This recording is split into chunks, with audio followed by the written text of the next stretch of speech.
Babel का गुम्मट, एक कथा प्रलय, नोआ की बाढ़ के बाद सारी मानव जाति फिर से पृथ्वी पर बसने लगी।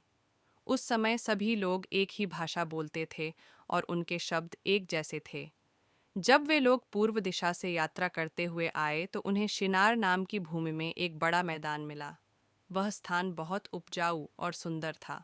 सबने मिलकर कहा, आओ हम यहीं बसें और अपने लिए एक नगर और एक गुम्मट बनाएं जिसकी चोटी आकाश तक पहुंच जाए, ताकि हमारी प्रसिद्धि हो और हम सारी पृथ्वी पर बिखर न जाएं। उनके पास पकी हुई ईंटें और गारा था। वे पत्थरों के बजाय ईंटों का प्रयोग कर रहे थे और बड़े जोश से गुम्मट बनाने में लग गए। उनका मकसद था खुद को महान बनाना और ईश्वर से स्वतंत्र रहना। परंतु परमेश्वर स्वर्ग से नीचे उतरे और देखा कि लोग एक ही भाषा में मिलकर काम कर रहे हैं। वह जान गए कि यदि यह लोग ऐसे ही एकता में काम करेंगे तो जो भी वे ठानेंगे उसे पूरा कर डालेंगे। लेकिन उनका उद्देश्य स्वार्थ और घमंड से भरा हुआ था। इसलिए परमेश्वर ने कहा, आओ हम उनकी भाषा में भ्रम डाल दें ताकि वे एक दूसरे की बात न समझ सकें। तुरंत ही उनकी भाषा बदल गई। एक आदमी कुछ कहता तो दूसरा समझ ही नहीं पाता। कुछ लोग काम करने को कहते पर कोई और अलग ही बात सुन लेता।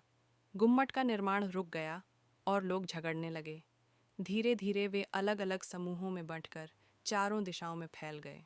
उस नगर का नाम पड़ा बाबेल, क्योंकि वहाँ पर परमेश्वर ने सारी पृथ्वी की भाषा में गड़बड़ी कर दी थी।